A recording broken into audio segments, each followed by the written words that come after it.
In just a moment, enjoy Best Plays. But first, a reminder that this week a group of your friends reached their 21st birthday. You visit with them each weekday over this station. We mean the Barbers of one man's family. Yes, for 21 years you've been sharing the happiness and tribulations of this lovable family circle, and you can continue to join them Monday through Friday. You'll also enjoy your other weekday favorites, of course, Bob Hope, Dave Garroway, The News of the World, and John Cameron Swayze. But now, it's Best Plays on NBC. From New York, where the American stage begins, NBC presents Best Plays, transcribed with John Chapman.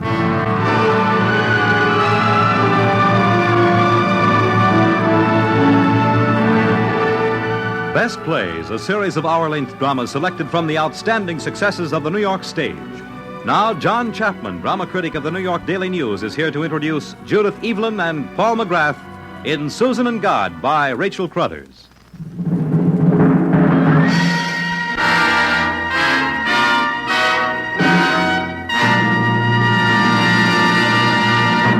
Mr. Chapman. Good evening. Rachel Crothers, who wrote Susan and God, may know more about women and their husbands than any other playwright. Certainly she knows how to put them on a stage, look at them, and look deeply into them, as witness such works as Let Us Be Gay, As Husbands Go, and When Ladies Meet. Susan and God was one of the best plays of the season of 1937-1938, with Gertrude Lawrence in the role of Susan Trexel, a woman with a problem husband. All husbands are problems, of course, but in plays by Rachel Crothers, there is something special. In the role of Susan's husband in the first Broadway production was Paul McGrath, and he is playing the same role tonight. Our Susan is Judith Evelyn, a skilled and versatile actress who has starred in our Best Plays broadcasts of Angel Street and Craig's Wife.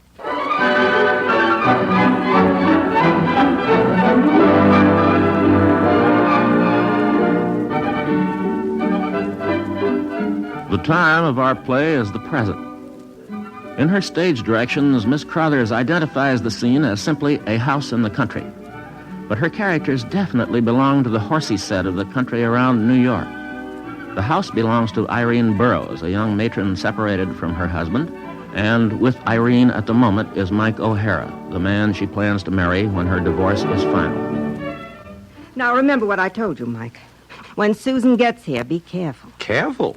Why should we be careful about Susan? Remember what she said when she went away? I'll bet when I get back you'll have left Tom for Mike.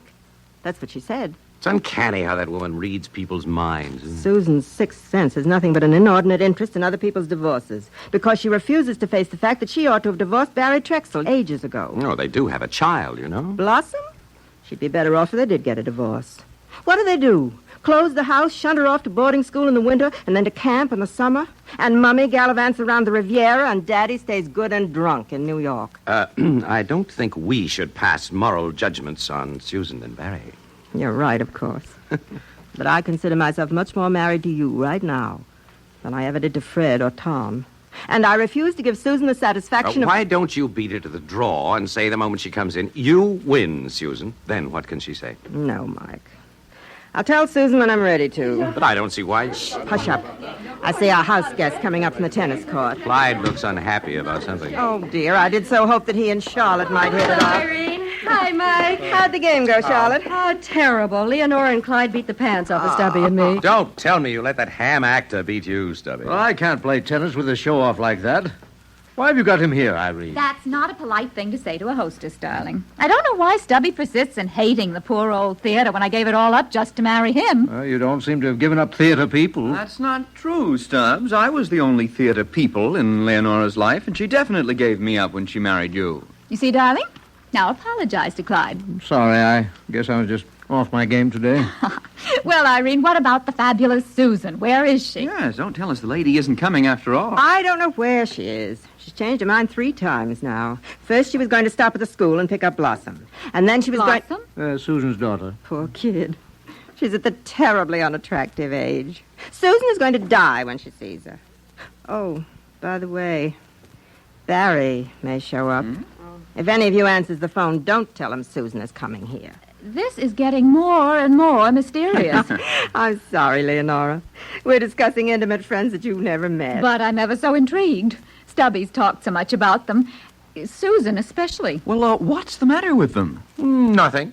Only they're both a little too delightful. Barry's trouble is too much money and never had to work for it. Gee, that's tough. What about Susan? Too much charm. Life has never disciplined her at all. She's the most intelligent fool I've ever met. I begin to understand why her husband drinks. I've never been sure whether Barrie drinks because Susan's tired of him or Susan's tired of him because he drinks. Well, she wouldn't be tired of him if he weren't so much in love with her. He's a perfect idiot about Susan. But, Charlotte, he does drink like a fish, and no woman could stand it. You can't blame Susan for being tired of it and staying away so long. Well, Susan gets tired of everything. When Blossom was a baby, there never was another baby. Now she's bored stiff with her.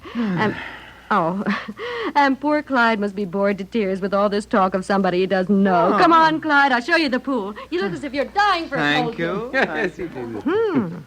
Maybe those two will get together after all. I doubt it. Why? Because if Charlotte ever gave a hoot for any man, it's Barrie Trexel. Maybe that's why she's so hard on Susan. Hello, hello. She's here. Susan. It must be. Darlings, you darlings, you darlings. Susan. Irene, darling, this is too wonderful, isn't Oh, it? Susan, I'm so glad to see you. How perfect you look, but you always do. Stubby, darling. How marvelous. Not next. Michael, my sweet. Right on the mouth and nothing wiped off. Mike, you have got away with you. How nice. And you angel. Oh, I'm sorry, I don't know you, do I? But I'm so glad to see anybody. This is Leonora, Susan. Leonora Stubbs. In other words, my wife. Stubby, your first wife. How wonderful. How do you do, Leonora? Hello, Susan. And Stubby was such a bachelor. I can quite see how you did it. She's marvelous, Stubby. Thank you. Well, I never saw you looking better, Susan. You must have been having the time of your life. No, it isn't that. I mean not the kind of time you mean, Stubby, dear. Susan! Hello! Charlotte, darling, are you here? How heavenly. Oh, you look the way we're supposed to look when we come from Paris, but nobody ever does. Oh, do you like me? Oh, how sweet, sweet, sweet it is to be here. Now, tell me everything. What's happened what have you been doing, Charlotte? You know, Well, I have had the most wonderful experience in my whole life. Well, tell us about it, darling. Well, you know, I didn't mean to go to England at all. England? But I met Lady Wigham on the Riviera, and we got awfully keen about each other. And when she asked me to go home with her, I thought that I might just as well sail. You know, she is one of the rarest creatures I've ever known. What's so rare about her? To begin with, she's one of the most distinguished women in England, and she has the most gorgeously magnificent palace in Kent, to say nothing at all of the others. But, of course, that isn't it. That isn't why you're so keen about it. No, not at all. It's her soul that's developed to such marvelous... For instance, you know, the first night that I was there, the house was filled with people. I didn't know anybody, and I didn't particularly want to, and they didn't either. And then Lady Wigham herself floated in, and we all loved each other in a minute. What do you mean, Susan? Is she religious or something? Oh, honey, it's much more than that. I mean, it's new, it's fresh, and it's so practical. That's why it appeals to me. What appeals to you? Lady Wigham's...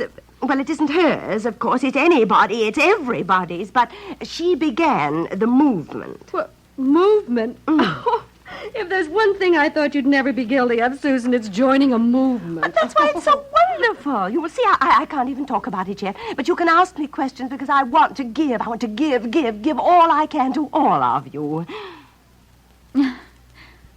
Well, what is it if it isn't a religion?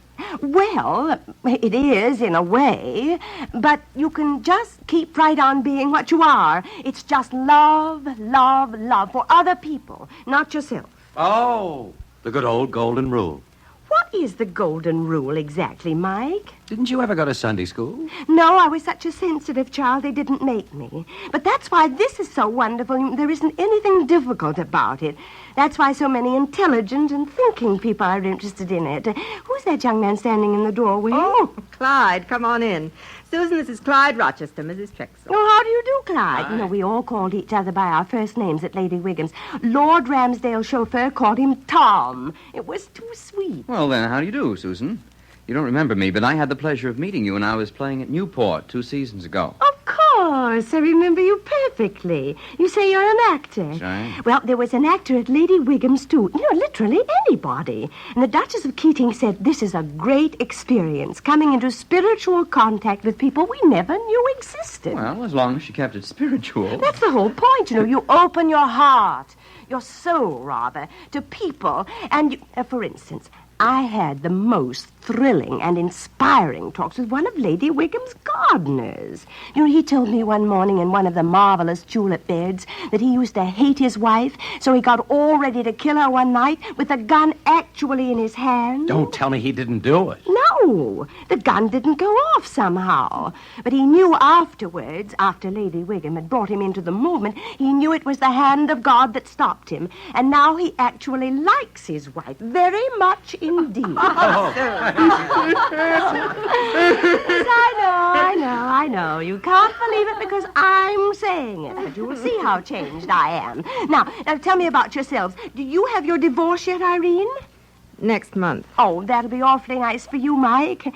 But you know, I expect this will just wipe divorce right out of the world. What will? Lady Wigham's movement. Oh. When there are enough of us and you can't stop it, it's marching on like a glorious army.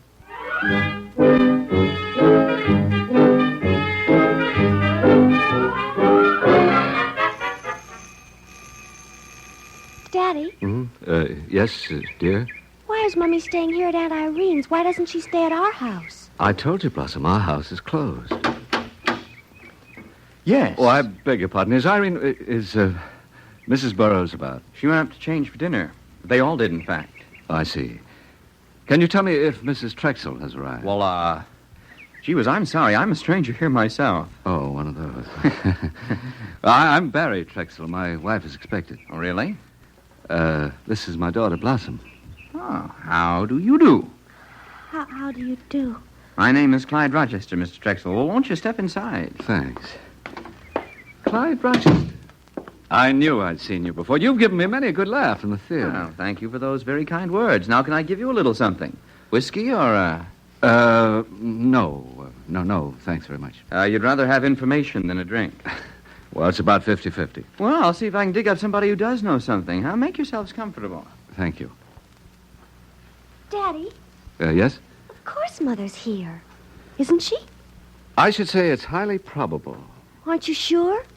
It's foolish to be quite sure of other people, my dear. Well, if she isn't here, where is she? If she isn't here, she's thought of a better place.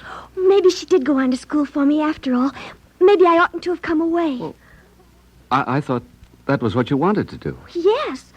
But now that I've come away, I don't mind going back. What? All the other girls were leaving. I didn't want them to think I hadn't any place to go. I suppose that sounds silly to you. No, we all like to have someplace to go. At least we like people to think we have. That's almost more important than going, isn't it? Yes, it is. When you didn't come to the last day exercises yesterday, I said you were sick, or they'd have thought I didn't have anybody to come. Oh, I'm sorry, Blossom. I meant to get there. What's the matter? Nothing. Look, if by any chance your mother hasn't got here yet, Blossom, Irene will put you up for tonight, and I'll go back to town. You want to go back to town because you're stuck with me? No, not at all. Well, it's very nice to be with you. If you don't mind, I don't. We've been together 4 hours. You're bored to death. Nonsense. 4 hours isn't very long. It's the longest I've ever been with you. Why doesn't somebody come, I wonder? Can't we ring a bell or something? Suppose your mother isn't here. Well, what? I'll tell you what. You come to town with me for tonight. We'll have dinner at some nice place, and we'll see a show. Wouldn't you like that? We might even buy a hat or something. Well, what's the matter? It's this darn brace on my teeth. It slips once in a while.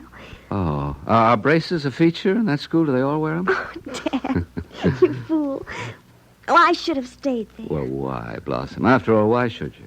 Because there isn't any other place for me to stay. Look here. If you don't want to go to New York with me, how would you like to go over to our place for tonight?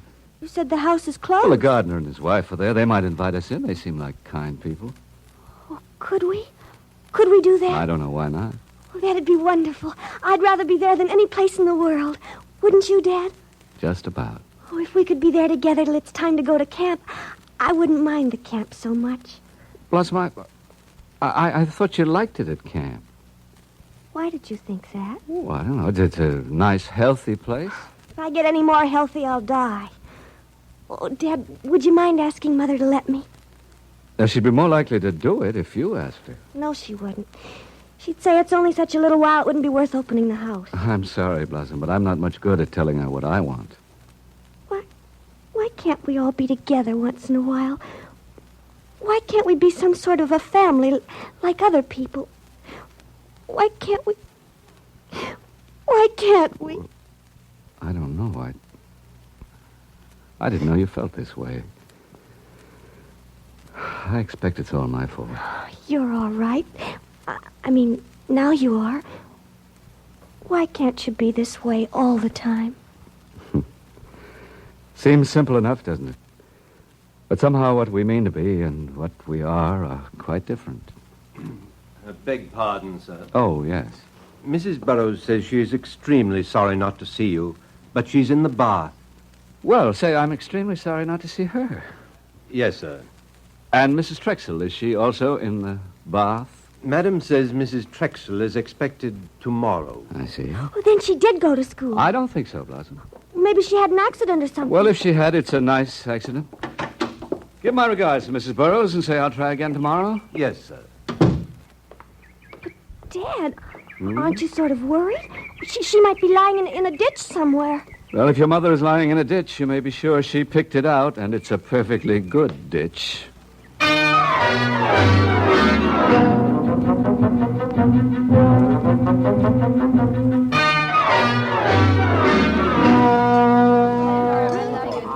Oh, Leeds. Yes, madam. Did Mr. Trexel say where he and his daughter would be staying tonight? He didn't mention it to me, madam. Very well. Yes, madam. He didn't mention it to me, madam, either.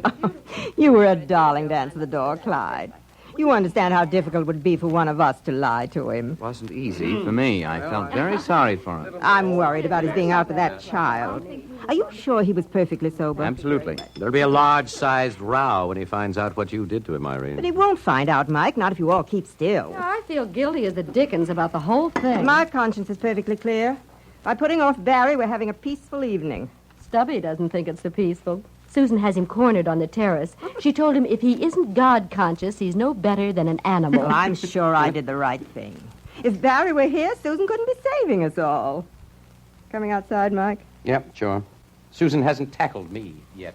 I think I'll join the parade. Oh, Clyde. Yes, Charlotte? You and Leonora had better watch your step. Susan's got her eye on you, and I think she suspects the worst. How about you? Can you throw that stone? I'm going to keep on throwing it till Susan finds me out.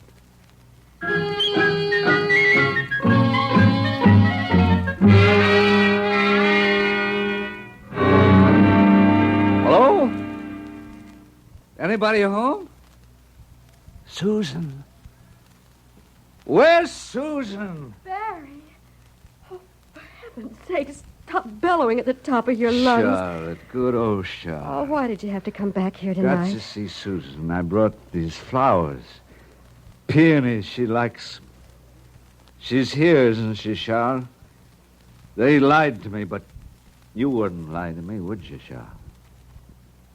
She's here, Barrie. Where? Out on the terrace. Shall I take you to her? No, you bring her in here, will you? I don't want to see her with a lot of people. I've got something very important to say to her. Oh, Barrie, if it's so important, then you want to be prepared and clear-headed. I'm prepared, all right. Wait till morning when you're fresh and right on your toes. I'm on my toes. Oh, now, don't be a fool, Barrie. You know I know your type. I thought you were my friend, Charlotte. I am. That's why I'm telling you. Now, come on, and I'll drive you home. No. We'll sneak out the side door, and she won't even know you were here. No, Charlotte, it's got to be done now. If I don't... You'll only ball it up. I'm going to face Susan tonight. You hear me, Charlotte? There's something she's got to do right away, or... What's all the commotion in here? Hello, Mike. Barrie, good to see you. Well, it's good to see you. We're all giving me the runaround, even Charlotte here. Look at me, Mike. You know I'm cold sober. You're too sober. That's what's the matter with you. What you need is a good stiff drink. Mike. I know what I'm doing. Come on in the library, old man. I got some brandy I've been saving. You're a man, Mike. I knew you'd understand. Where's Mike, Charlotte? I thought he came in here. He did. Now listen, Irene, Barry's here again, drunk this time. Oh. And Mike's off plying him with brandy. Good. One more drink and he'll probably forget all about Susan. I don't know which is the worse, Barry's drinking or Susan's spiritual intoxication. I have an idea for shutting her up, too. You do? Oh, then tell me quickly. Well, you know how she's been after all of us to confess, as she calls it? Uh-huh. Well, as soon as we can get everybody together in one room, Mike is going to throw a big confession scene. You know, he killed a man or stole $1 million, something like that. Well, I think that'd be sort of mean. Nonsense. She's got it coming to her. She ought to clean up her own life before she begins preaching to other people. Well, that settles that for the time being. What? Where's Barrie? Well, after he downed a hooker of brandy, I persuaded him to relax for a few minutes to clear his head. He's sleeping like a baby. Good. Now go and get everybody together. Tell Stubby to keep Susan outside till we get all our signals straight. You're really going through with this phony confession scene? Why not? Oh, if she's really sincere... Irene, does she believe what she's saying? Believe it? She doesn't even know what she's saying.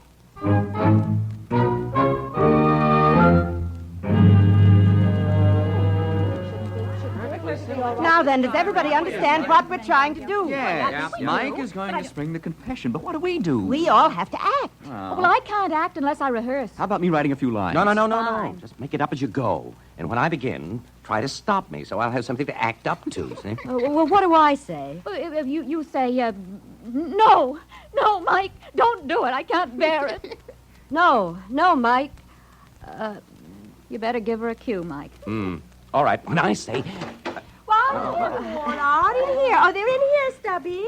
Oh, my dears, what an evening this has been. Clyde has agreed to keep his love for Leonora on a higher plane, and Stubby has just agreed to be big about it, haven't you, Stubby? Well, that's right. 2 souls opened up for me. You don't know the peace and the sweetness that I feel now, and you all could if you would. But it's not easy, Susan. But try, dear, try. Susan, I'm awfully impressed with the things you've been saying. Oh, are you, Mike? In fact, well, something has been gnawing at my soul for a long time. My darling, how wonderful. Don't lose your head, Mike.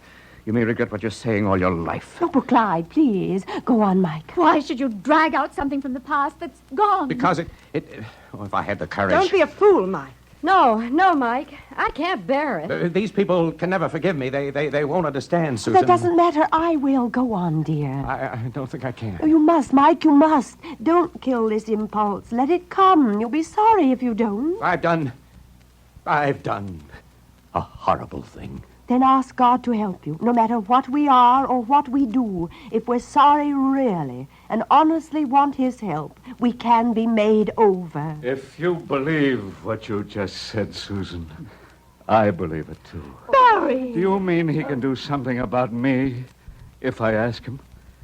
If you do, I do ask him. Oh, Barrie, how could you? Daddy? Hello, Blasi. I forgot all about you out there in the car. I waited such a long time. I thought something must have happened. Something has happened. Oh, don't, Barrie, don't. Your please. mother has just said something that changes the whole stinking, rotten world. I never knew you, Susan.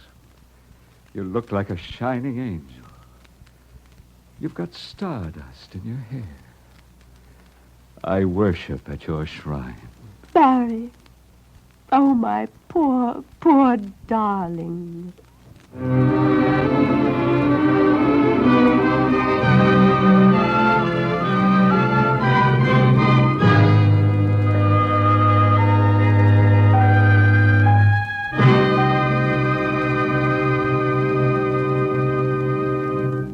In a moment, Act Two of Susan and God, starring Judith Evelyn and Paul McGrath.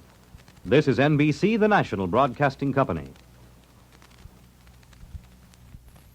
Bye-bye, Susan.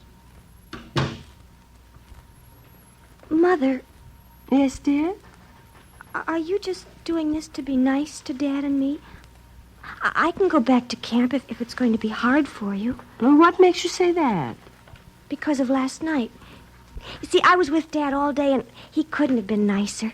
even when he started having the drinks. Blossom. Then, after dinner, all of a sudden, he got the way he was.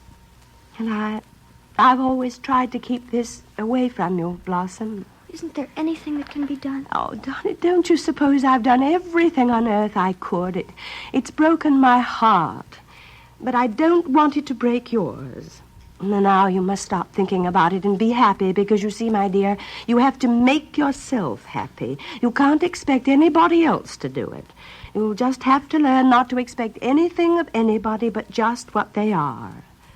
Do you understand what I'm saying to you? Of course. Well, now skip along and get dressed. We won't talk about it any... Blossom. Yes, Mummy? Must you wear those glasses all the time? Not all the time. Well, then the time that you don't wear them will be when you're with me. Let's see how you look without them. Well, your eyes are good. Now, you must learn to make the best of what you've got. You surely don't have to have that brace on your teeth all the time. Oh, yes, I do. Dr. Ray says Oh, well, I shall tell Dr. Ray that I don't believe in it for the daytime. All night is enough for anything on earth. If you're not going to be pretty, at least we must make you interesting. It gets a woman farther in the long run. If I had some scissors, I'd try something with that hair. Mother, Dad said you said something last night that changes the whole world for him. What did you say? Oh, it's something you wouldn't understand. There's one thing I do know. I'm sure of it. What? When you think somebody doesn't love you, and then you find out they do, it does something wonderful to you. If that could only happen to Dad. Oh, Mummy, it's so wonderful being with you.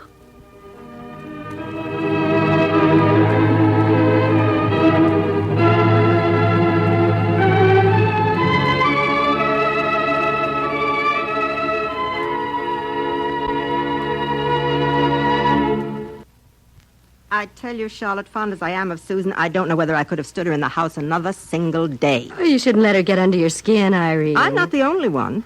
Stubby and Leonora aren't speaking to each other since Susan made Clyde confess his love for Leonora.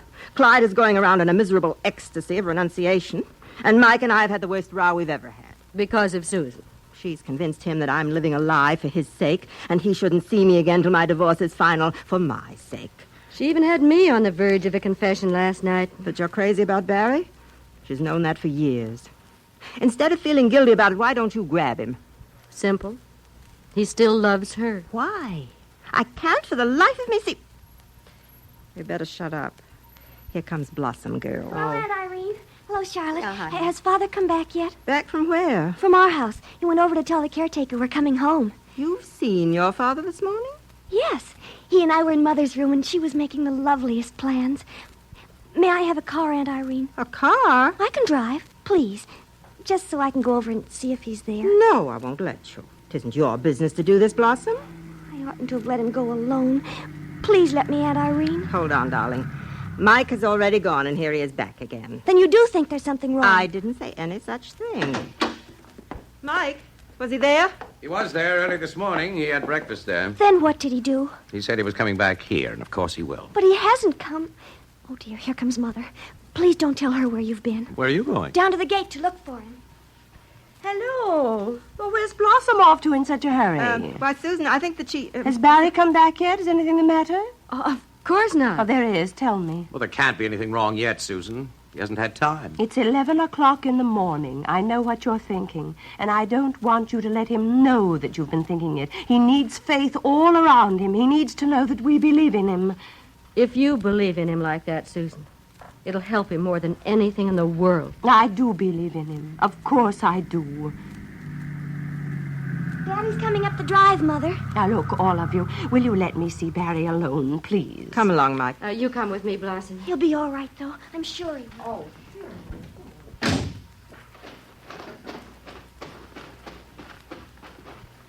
This time I bring the violets. Barrie. I went... Oh. You thought I'd fallen down before I'd even started. Couldn't you trust me for even a few hours? No, they all think you're drunk again, but I said I knew you weren't. But you thought I was. Well, where on earth have you been? Why didn't you come back when you said you would? What have you been doing? Out at the village getting some food and supplies in for the house. Oh, Susan, were you hoping I'd come back drunk so you wouldn't even have to start off on our agreement? Is that it? No, that isn't it. But I've been thinking, Barrie, since our talk. I'm thinking a lot. Oh? If you did stop drinking, it would be wonderful. And I want you to with all my heart, Barrie. But it wouldn't make you want to live with me again. We forgot something, Barrie. You may not want to live with me. That's not humanly possible. You don't know me very well anymore, Barrie. I've changed a great deal. Have you? But what I want to say is this. Let's enter into this perfectly honestly. Whether I want to give you up or you want to give me up. And while we're going through this test, well, we're friends. We're good friends. Nothing more. Well? Well, at least we know where we are, even if we don't know where we're going.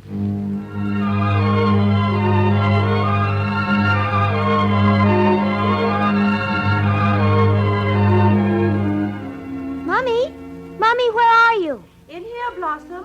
Mommy, Aunt Irene is here. I know. She phoned me from the station. Now run along. We may want to gossip. All right, Mommy. She's in the breakfast room, Aunt Irene. You told me that, you goose. Hello, Susan. Irene, I never was so glad to see anybody in my life. Why didn't you send me a card or something? I didn't even know that you were going abroad until you'd gone. I never expected to see you again as long as I lived. I had a terrible fight with Mike, the final round, and cleared out the next day. Oh, where did you go? Norway. Oh, how dreadful for you. Nothing but scenery. Where is Mike? I haven't seen him all summer. I haven't seen him yet myself. I gave him up forever when I left, and I've come home to marry him. I know now that Mike's the answer to everything for me. Just as I told you. Because you gave him up. You now love him in a finer way. It's beautiful. Oh, I'm proud of you, Irene. What about you? How's Barrie? He's been splendid. Not drinking? Not once, not a drop. Oh, Susan, that's too good to be true. I didn't think you'd last 2 weeks on the job. It's been 3 months. It's been a miracle. Has your belief made you do this for Barrie? I couldn't have done it without my belief. It's sustained me.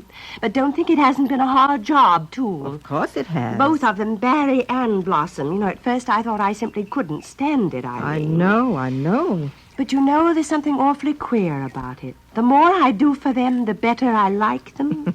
Blossom's the sweetest thing that you have, but it's been awful. Now, do you think I've had any parties? Not one. The house filled with youngsters from morning to night. They wear my clothes, they use my best writing paper. There's a party going on in the drawing room right now, and I'm exiled here. In fact, oh, now what? Yes, dear? Mommy, we've run out of sandwiches. Bronson says there's nothing in the house to make anymore unless he takes the caviar you like. I haven't heard anything about what I like for so long it staggers me. All right, take it. You're a peach, Mom. Go away, you're hot and sticky. Ouch. Yes, well, it's coming off a bit by bit, isn't it? No wonder. Hold in your stomach. Yes'm. Goodbye now. Just as I get her poked in one spot, she pops out in another. Oh, Susan, I'm so glad you and Barrie are together again. Yes, we're together again, but it's an entirely spiritual relationship, Irene. But, Susan... Yes, that was our agreement. The summer was to be a test for both of us. Oh, careful, he'll get another girl. I hope so. What? I hope it's Charlotte. Charlotte? She's in love with him. Well, I know, but... And that's why it's so perfect. She's been so useful. She plays golf with him when there isn't anybody else. They're out now. Susan, what are you up to now? I've only changed once, Irene. That's when... When you joined Lady Wigham's movement. Exactly. It's enabled me to save Barrie, and now I want to make him happy. He's a darling. He's a perfect darling. But I've outgrown him, and Charlotte never will, of course. All of which must mean that you're in love with someone else. No, Irene, you don't understand. This goes beyond all that. Susan, what do you want out of life? Well, all I know is that I can never go back to being an ordinary woman again. You know, Lady Wigham says I have a very rare power. And this summer has been wonderful for me. It's prepared me for bigger and wider. You know, the meeting at Newport is going to be brilliant. Heaps of important Americans and English titles, and Lady Wiggum herself is coming over. What's all that got to do with you? Well, I've helped organize it. Look at the stack of letters. You mean you've become a sort of high priestess for this cult? It's not a cult, Irene. It's a movement. Sorry. And what exactly qualifies you for this tremendous responsibility, Susan? Well, it all began with Mike's confession that night at your house. That was the first time I knew that I had this tremendous spiritual power. Susan, didn't anyone ever tell you about that confession that night? I only know the results. Leonora gave up Stubby and his money and has gone back to the theater and hasn't got a job yet and respects herself. And Clyde has sublimated his love for Leonora, and you love Mike on a higher plane. Oh, look here. This is Lady Wiggum's last letter to me. Read it. Dear brave spirit, you have a very rare power. God is working through you to reach thousands of souls. You mustn't limit it to one man and one child. Irene! Oh, hello, Charlotte. Hello, Barrie. Welcome home. Oh, how grand you look. Good to see you, Irene. Hello, dear. Oh, sweet. Doesn't Barrie look fine, Irene? Splendid. Pretty fit, huh? You too. And isn't Charlotte looking handsome and happy? I envy a woman who can look so smart in such tweedy tweeds. Don't you, Irene? I never saw her looking so well. Hey, something's wrong. You two bozos are too enthusiastic. Hey, you should have seen Charlotte hole a 17-foot putt today. And miss a 1-footer. Where have you been, Irene? She's been sitting on a fjord all summer. On a what? You know, one of those things in Ibsen plays. Well, I haven't even been home yet. I must run. So soon? We're all neighbors still. I'll see you soon. It's awfully nice to have you back, Irene. Bye, dear. Yes, isn't it? And what good news about your golf, Charlotte? Yes, if she's as good tomorrow as she was today, we'll win easily. Oh, I won't be. I always fall down when I ought to make the shot of my life. That's just what you don't do. You're the best stander-upper I know. Well, as I'm still on my feet, I better hop, but it's nearly 7 o'clock. Oh, no, you mustn't go, Charlotte. You've got to stay and have dinner and play backgammon with Barrie, because I must get this mess straight by morning. And this stack of paper is invitations for Blossom's birthday party. The Newport stack looks a little hectic, too. But I'm afraid I must go home, Susan. There's nobody there, and my dogs must be fed. Oh, I'll take you. Oh, no, out to... don't walk me out, Barrie. I'll see you at 3 tomorrow on the first tee. All right, night, Charlotte. Night-night. Something's happened to Charlotte, haven't you noticed, Barrie? What? Oh, lately, she has real charm. She's got more than that. What? Character. Oh, that. I mean, the real thing, though, sexy charm. Well, she always did have. I don't know why somebody hasn't married her. Well, Charlotte's the type that men fall in love with when they're older and more intelligent. Unfortunately, intelligence has nothing to do with love at any age. Meaning that's why you fell in love with me? Well, that's one of the reasons. Thank you very much. Oh, I was only joking, Susan. But I'm sorry you were, because... Because what? Well, the summer's nearly over, dear. Blossom goes back to school in 3 weeks. Let's not put off till the last minute the things we have to say to each other. All right. What have we got to say to each other? You must have something very important to say to me. Well, not a thing. Except thank you. It's marvelous what you've done, darling. Coming home so fit and sure. You are perfectly sure of yourself now, aren't you? Oh, I guess so, thanks to you. And Charlotte. She's helped, hasn't she? You bet. She stands up there and swats that ball and pretends she'd rather play golf with me than anything going. Oh, Barrie, it's too sweet for me to have to tell you. Tell me what? But Charlotte's in love with you, dear. Susan. And I think that you're in love with her and you're afraid to tell. Wait. Let's leave Charlotte out of this. Susan, you mean the jig is up for you and me? I wouldn't put it that way. Well, how would you put it? Well, we've done what we agreed to, And drunk or sober, you're through with me.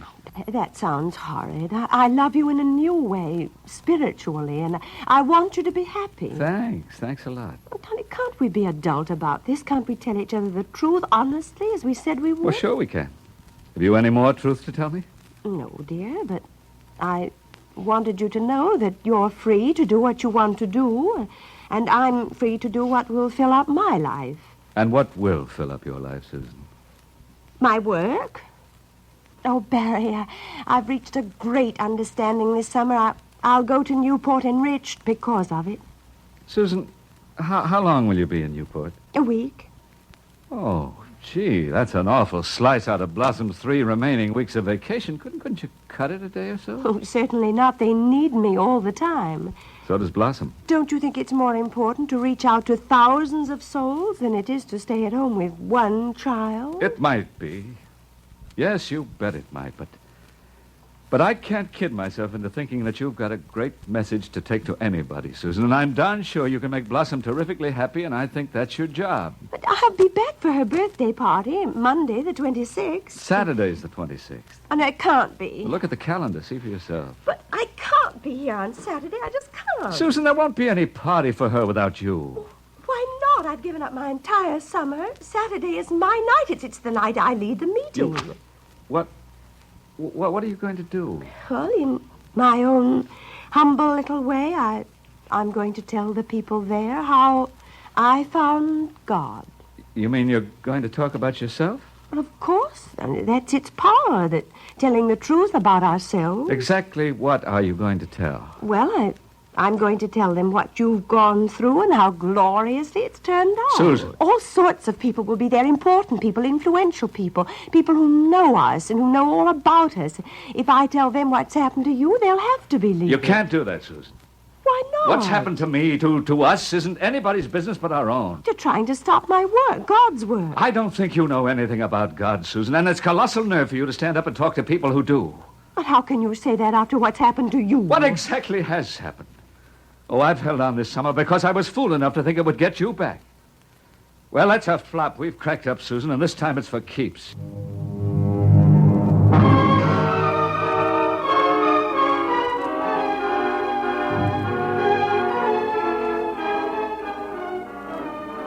Blossom?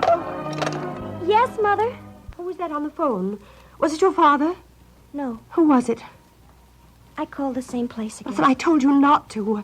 What did they say? He says Father hasn't been there at all. Of course he hasn't. That's the last place he'd go.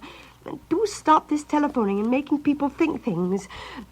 Try Charlotte's house again. I just did. But I told you not to. What did that maid of hers say this time? Exactly the same thing she says every time. Father stopped for Charlotte at 11 o'clock yesterday morning to take her to lunch at House in the Woods. They didn't go there. But that's what Charlotte told Katie. Did you ask what Charlotte took with her? Nothing but her golf shoes. She's lying. I don't think so. She was crying. She thinks they've been killed. Oh, nonsense. I wish I thought that. Your father's too good a driver. He drives brilliantly. But he's so reckless when he... Oh, but he wasn't. Now, he wasn't drinking. Don't say that again. I don't see why you should lose faith in him like that. Oh, it's so cold in here. Shall I get you a shawl, Mother? No, don't leave me. Stay here with me. All right, Mother. If your father had only waited a decent interval, I would have given in. I was prepared to make the supreme sacrifice of my life. But he was so strong. He told me I couldn't do it. Was he right? No, he wasn't right. But he was strong. I never saw him so strong. That's why I know he couldn't be drinking. But what else could make him go off like this and not tell us? Only one thing. Charlotte. Charlotte wouldn't make him do that. No, wouldn't she? Women do these things, dear. But how could Father? These things happen to men. Charlotte started it, of course, but... What are you going to do? I'll divorce him, of course. He's forced me to it. Oh, Mother. Now, darling, you'll just have to accept it, Blossom. After all, you've had the same father and mother longer than most people have. I guess I have. Nearly every girl at school has only got one of them at a time. Not both together at once. And when you like both of them, it mixes things up so. I'll stay with you some, won't I, Mom? But you'll be with me all the time. What do you mean? But I'll have to be with Dad most. Blossom, do you love him more than you do me? No, Mother, but somebody will have to be with him. But he'll have Charlotte. I mean someone who belongs to him, who always has belonged from the beginning. Oh, Mother, why can't it be the way it was this summer? I thought everything was all right.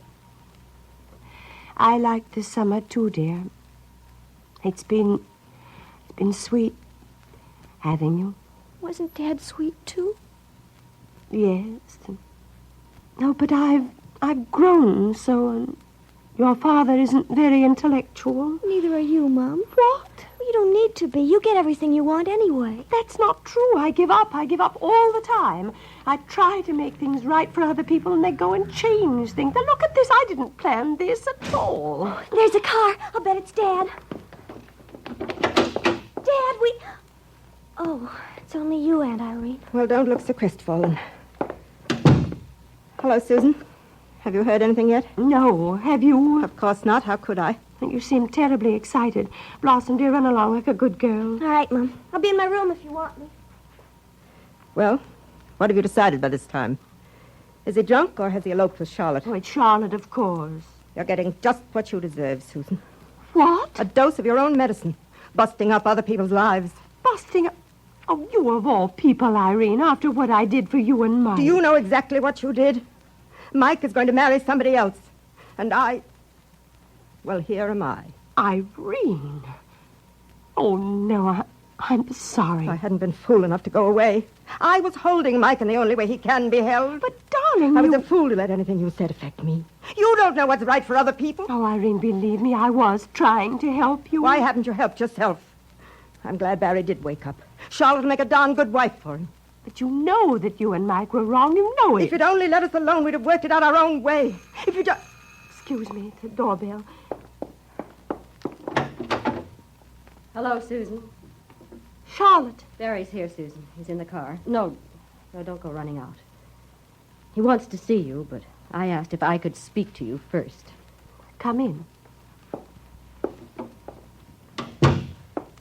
I think I'd better go, Susan. No.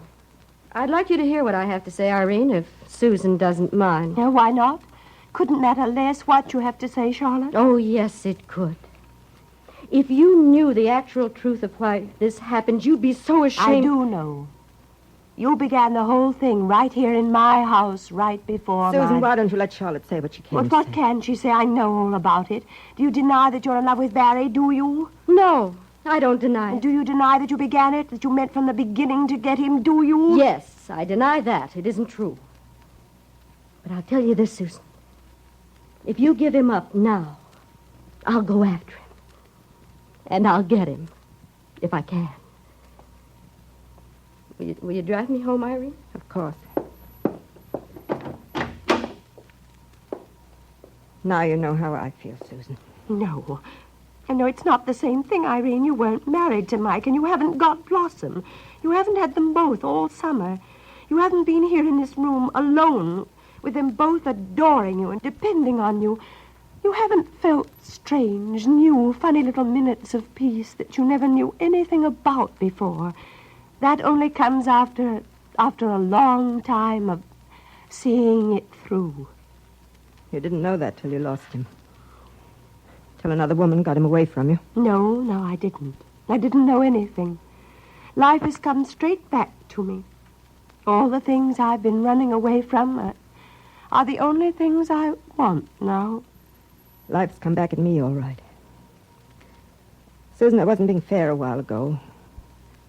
It wasn't what you said made me lose Mike. It's myself. The way I've lived. Irene. Charlotte's waiting. Are you going to drive her home? Yes, Barrie, I am. Why do you do it? Why don't you let Barrie take her? Good night, Susan. Good night, Barrie. My dear.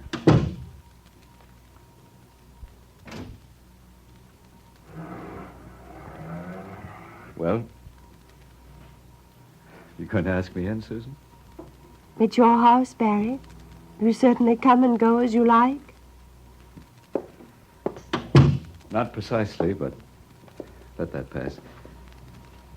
How much did Charlotte tell you? She didn't need to tell me anything. She admits that she's in love with you. Did she say that? She did. And that she'll get you if she can. Well, if she hasn't got you now, darling, what more can she do? Nothing. She was great. I'm sure she was. She evidently didn't tell you this, Susan. I was drunk when I stopped for her in the morning. I began the night before, after you and I had our fight. But Charlotte didn't hesitate to get in the car and drive off with me. When I'd finally drunk all even I could hold, we stopped at some little inn, and she stayed with me till I slept it off. And today she drove 300 miles to bring me back to you. She was big, wasn't she? She was. She stood by you and saw you through. You slipped because I failed you. Don't, please, Susan. I had nobody to blame but myself. And don't worry, dear. Everything will be all right for you, exactly as you want it. We'll get down to cases in the morning. No, wait. I've something to tell you. Yes?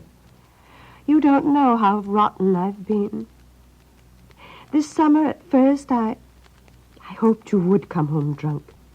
Put an end to our agreement. I know. I know you did. And then when you didn't, I began to be awfully pleased with myself and think that I was responsible. Susan, don't try to buck No, me I up. know you're tired of my selfishness, Barrie. Tell me the absolute truth. Are you in love with Charlotte? I'm very fond of Charlotte. If she wants to try to make a go of it with me, why not? I'm very grateful to her. Then you're definitely not in love with her. I like her, which is a great deal more important. Oh. Barrie, I want to be so much more to you than I've ever been before. Please let me try again. Susan, I'm not worth it, you know that. Dearest, I don't think that God is something out there somewhere. I think he's here, in us. And I don't believe that he helps one bit until we dig and dig and dig and get all the rottenness out of us.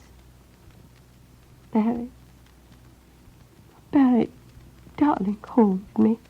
Susan, darling. Oh, dear God, don't let me fall down again.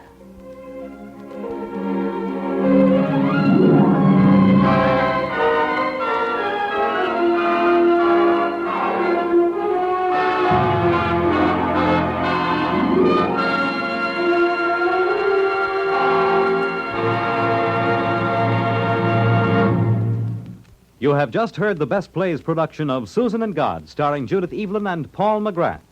And here once more is your host, drama critic John Chapman. Our Best Plays audience might like to join me in saying thanks. Thanks to Rachel Crothers for having written an absorbing and enduring play. And thanks to Judith Evelyn, Paul McGrath, and their fellow actors for an absorbing performance. We shall have another Best Play next week, and I am looking forward to it as another highlight of our series. It will be John Steinbeck's notable and exciting drama of Mice and Men, with Burgess Meredith and Anthony Quinn in the memorable roles of George and Lenny. This is Chapman saying goodbye until then. Susan and God by Rachel Crothers was transcribed and adapted for radio by Robert Tallman. In the cast were Jane Webb as Blossom, Vera Allen in her original role as Irene, Stotts Cotsworth as Mike, Joan Tompkins as Lenora, Tony Randall as Clyde, John Seymour in his original role as Leeds, Lawson Zerbe as Stubby, and Fran Carlin as Charlotte. Best Plays is an NBC production supervised by William Welch and directed by Edward King. Your announcer is Fred Collins.